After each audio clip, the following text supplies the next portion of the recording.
America's Desert Diaries. Hello, Arizona calling. A new week, new president. Yep, this week, Joseph Robinette Biden Jr. was sworn in as the 46th president of the United States.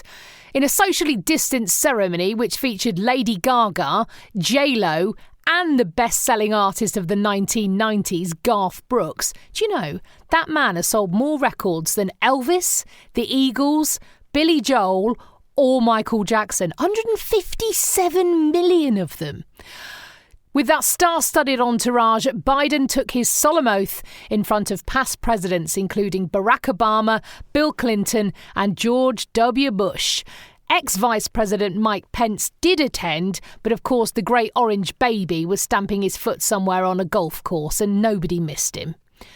Now, I don't know about you, but I had never heard Joe Biden's unusual middle name before Wednesday. Robinette. Joe Robinette Biden. Apparently, he was named after his paternal grandmother. She was Mary Elizabeth Robinette before she married Joseph Harry Biden. That made me, and I don't know why I did this, but it made me look up other presidents' middle names. And my two favourites were Warren Harding's, who was president in the 1920s. His middle name was Gamaliel. I know, he sounds like a character from Lord of the Rings. Gamaliel, maybe Game of Thrones. And also Harry S. Truman. He was president in the 40s, of course, just after the Second World War. The S in his name doesn't stand for anything. It's just S. His parents just gave him the middle name S. Seriously, I don't know why that tickled me quite so much. Harry S. Truman, just S. Anyway, it was quite the day to be in America this week. Watching Kamala Harris being sworn in as the first ever woman to hold such a high office, and a woman of African and Indian heritage to boot, well, I'm not ashamed to say I had a little cry. It was brilliant. And whilst it's fair to say that a fair old whack of Americans are still furious, a quick look at my Nextdoor local social media app showed some interesting takes on that day. More than half of the country audibly breathed out. The teenager watched it with me on the sofa and agreed it was really good. That is high praise from a teenager. And the small one was at school. Now there the teachers stopped lessons and put the TV on. Both her teachers also cried, although there were some children, I think just 2 6th graders, that's kind of 11 to 12-year-olds, who were allowed to leave the room at the request of their parents and not watch the inauguration. Which, what? I mean, this is actual history in the making, whatever your politics are.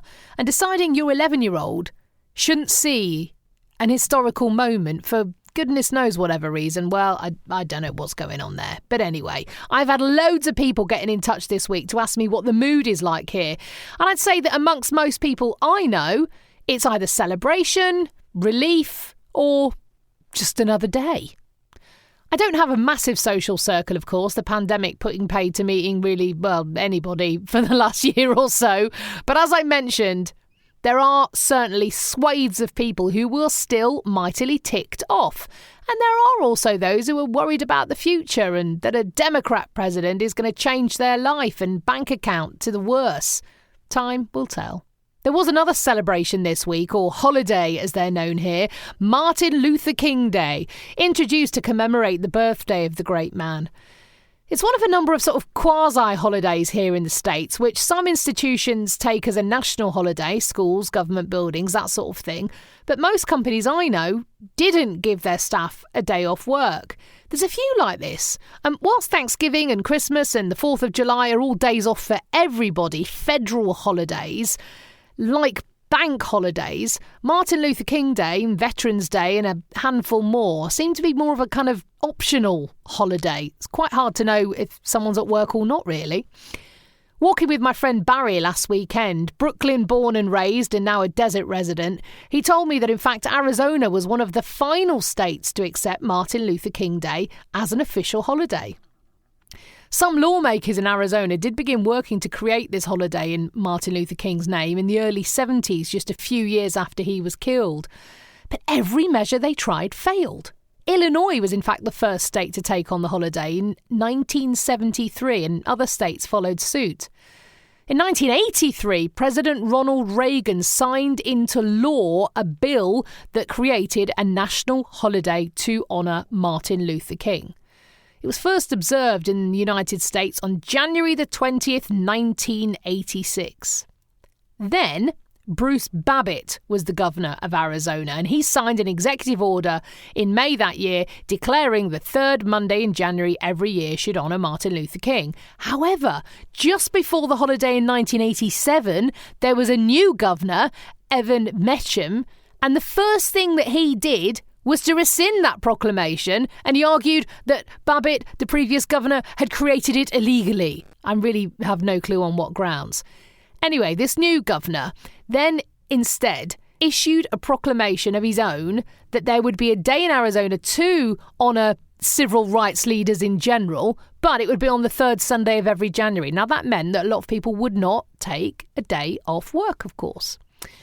Now, this didn't really play out well for Arizona, this move by Governor Mecham. And there were so many boycotts of really major artists who refused to play in Arizona. And this cost the state a lot, millions and millions of dollars. But still, despite this massive loss in revenue, when they were given another chance to vote on it again in 1990, Arizona said no. What? So what turned it around? Well, 2 years later, the NFL, the National Football League, said it would not hold the Super Bowl in Arizona for this reason, because they didn't honour Martin Luther King Day. So voters then, little ears pricked up at that, went back to the polls, and the power of football prevailed, and Martin Luther King Day was approved, first being marked in 1993, 20 years after Illinois and 25 years after Dr. King was assassinated. And yep, the Super Bowl did show up. It kept to his words and turned up in 1996. Another big headline this week has been the rain. The first rain of the year happened overnight on Monday night, and there's been a few spit spots since then, but nothing really that makes up for the enormous lack of rain the valley's had for nearly a year now. The staff at the garden centre I visited this week were very excited, though. We've decided to spruce up our garden, so we will iron up a load of native plants. Headline, cacti, really blooming expensive. Forget your £5 begonias. We're talking hundreds of dollars for cacti, only about a foot high. That's the rub, I suppose, with such a slow-growing species. So I think we're going to have to get a bit more creative with our garden design. We're going to go back in a couple of weeks, and in return for some garden design advice, one of the staff has asked that I record the message on his answer phone in a Cockney accent. I apologise if you're a Cockney listening to this. The message he wants is, ahem. All right, Governor, John can't take your call at the moment. He's popped down the pub. So leave a message. There's a love. Why have I don't know why I've got into this. I reckon one small creosote bush in payment, don't you? I'll see you in the desert.